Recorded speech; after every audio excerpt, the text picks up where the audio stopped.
함께 예배하는 우리 집, 믿음으로 세우는 가정, 샬롬.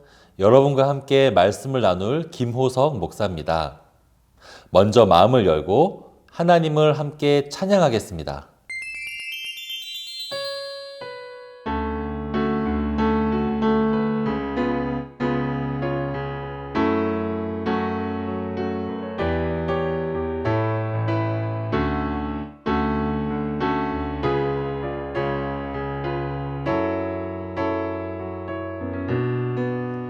내 마음 다해 주 이름 찬양해. 주 사랑 깊어 말로 다 못하네.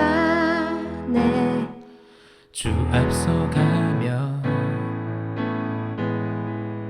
길을 만드시네. 오직 내 갈망 영원히 주 찬양.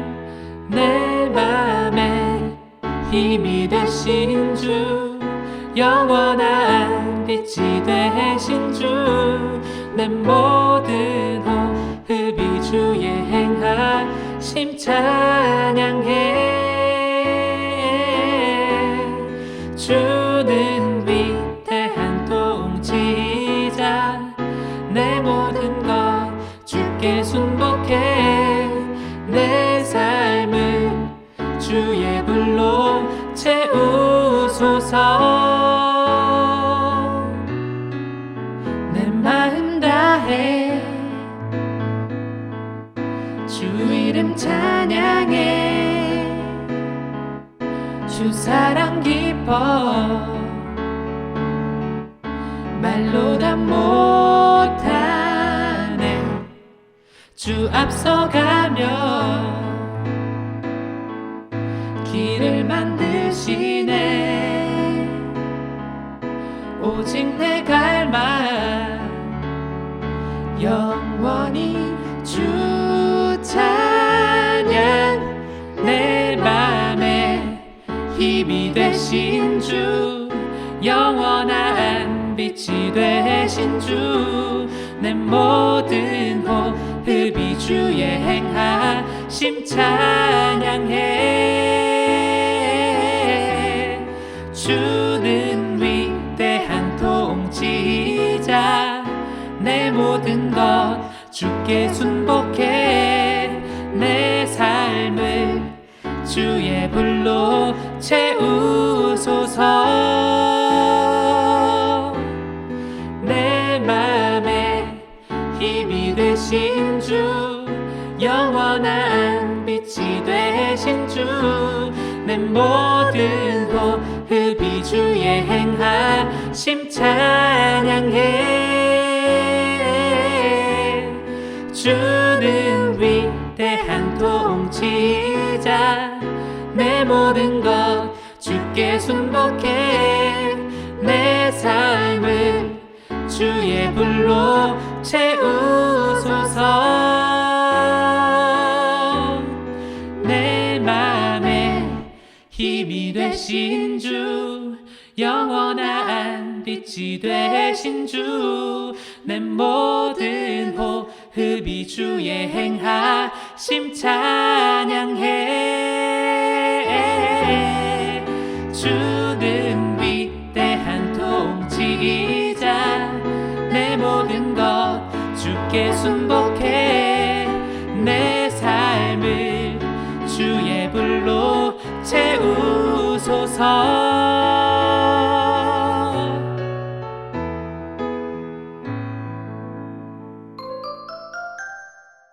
함께 보실 말씀은 고린도전서 3장 9절입니다. 우리는 하나님의 동역자들이요 너희는 하나님의 밭이요 하나님의 집이니라. 아멘. 사랑하는 서문가족 여러분, 한 주 동안 잘 지내셨나요? 2022년이 시작한 지 얼마 안 된 것 같은데 벌써 봄이 되었어요. 우리 틴즈 친구들은 새롭게 편성된 반에서 처음 시작했을 텐데 첫 출발이 다들 어땠을지 궁금하네요.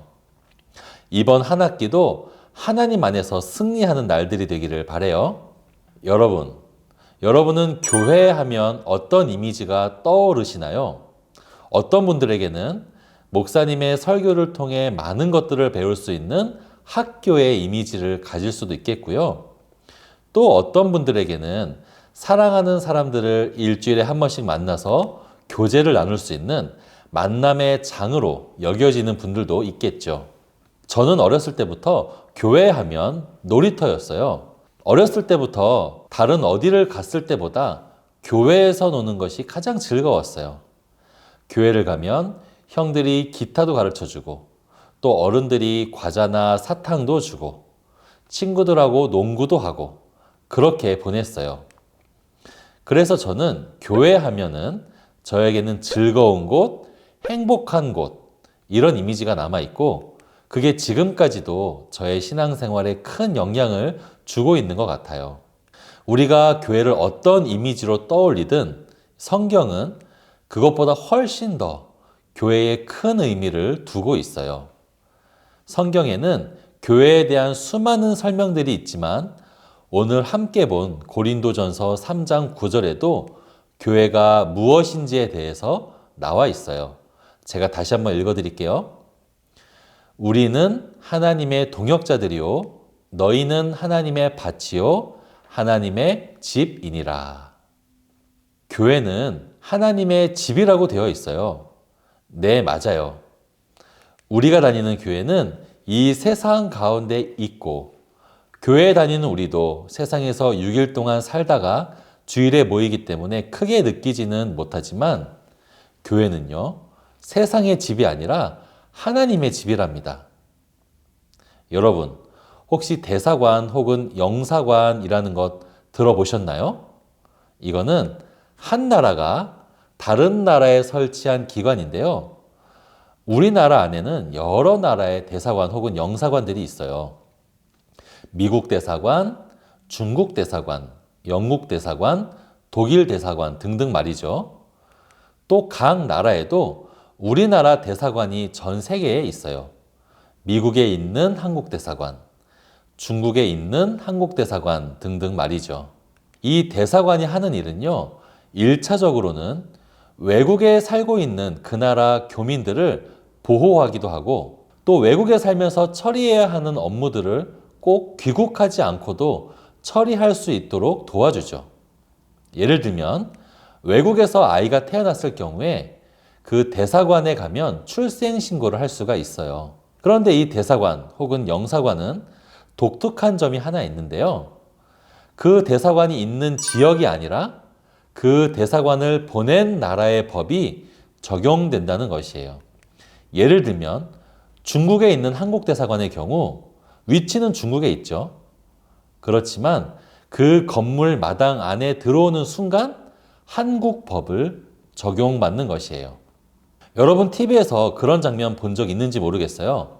지금도 북한에서 중국으로 넘어간 후에 한국으로 들어오는 탈북자들이 많이 있는데요. 그 탈북자들이 중국에서 이제 잡히려고 할 때 어떻게든 한국 대사관 담을 넘기 위해서 사투를 벌이는 장면을 우리가 종종 보곤 해요. 그건 왜냐하면 그 영역 안에 들어오면 그때부터는 한국법이 적용되기 때문에 거기서부터는 북한이나 중국 경찰이 잡아갈 수 없기 때문이에요. 제가 이 이야기를 왜 하냐면 교회가 바로 그런 특수한 곳이기 때문이에요. 하나님의 집인 교회는 이 지상에 세워져 있지만 하늘에서 파견한 이 대사관 같은 곳이에요. 교회 공동체 안에서만큼은 세상의 법칙이 아니라 하나님의 방식이 적용되는 것이죠. 예수 그리스도가 왕으로 다스리는 사람들이 모인 곳이 바로 교회예요. 여러분, 그러니까 교회는 어떻게 되겠어요? 세상에 살던 사람도 교회 안에서만큼은 그 방식대로가 아니라 하나님의 법대로 살아가는 곳이 바로 교회인 것이죠. 물론 교회가 완벽하지는 않지만 그래서 교회는 행복하고 아름다운 곳이에요.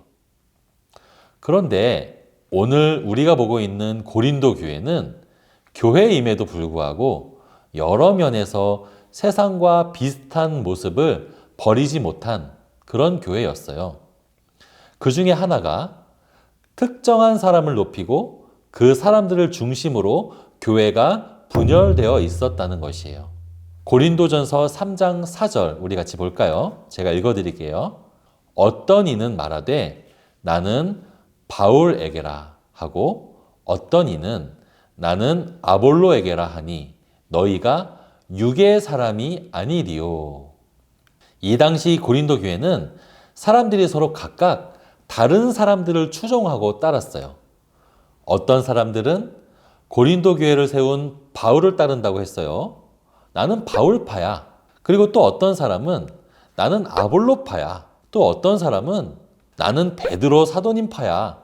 이러면서 나뉘어진 것이죠.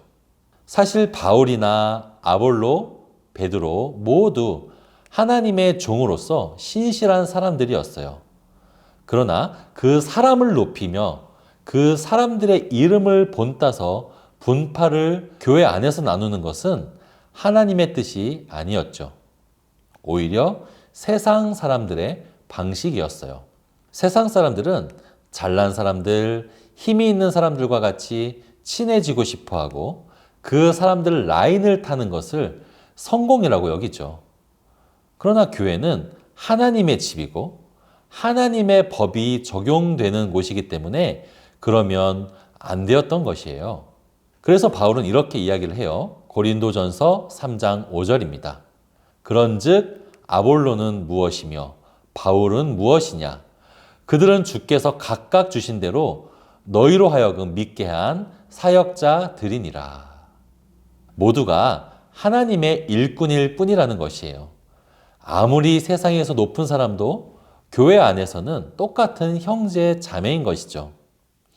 교회 안에서 어떤 분은 장로님이고 어떤 분은 권사님이고 또 어떤 분은 어떤 팀의 팀장이어도 그게 그 사람의 높낮이가 아니에요. 그런 것들은 하나님께서 맡겨주신 일들일 뿐인 거죠. 또 우리가 교회 안에서 교우들을 볼 때 어떤 좋은 대학을 갔는지 어떤 좋은 직업을 가졌는지에 따라서 우리의 시선이 달라지기도 하죠. 또 우리 친구들 스스로 위축되는 경우도 있을 수 있겠죠. 하지만 교회는 그런 곳이 아니에요. 하나님께서는 우리를 절대 그런 시선으로 보지 않으시고 또 성숙한 성도라면 다른 형제 자매를 그런 시선으로 평가하지 않아야 해요. 왜냐하면 교회는 세상의 기준이 아니라 하나님의 기준으로 세워진 하나님의 집이기 때문이에요. 사랑하는 성도 여러분, 우리는 세상에 살아가기 때문에 세상 사람들이 갖고 있는 생각에 영향을 많이 받을 수 있어요. 하지만 우리는 교회 안에 속한 사람으로서 하나님의 방식을 따라야 하는 사람들이에요. 특히 교회 안에서는 더더욱 그렇죠. 우리가 교회에서 하나님의 뜻과 방식을 따를 때 우리는 교회 안에서 천국의 기쁨을 조금이나마 미리 맛볼 수가 있답니다. 우리 사랑하는 성도 여러분, 우리 가족 모두가 교회에 속한 사람들로서 교회 안에서 참된 천국의 아름다움을 맛보며 살아갈 수 있기를 주님의 이름으로 축복합니다. 이제는 이어지는 나눔 질문을 나눈 후에 가정 예배를 마무리하시면 되겠습니다. 나눔 질문입니다. 첫 번째. 여러분은 교회 하면 어떤 이미지가 제일 먼저 떠오르나요? 두 번째. 교회 생활하면서 교회와 세상이 가장 다르다고 느낀 것은 무엇이 있나요?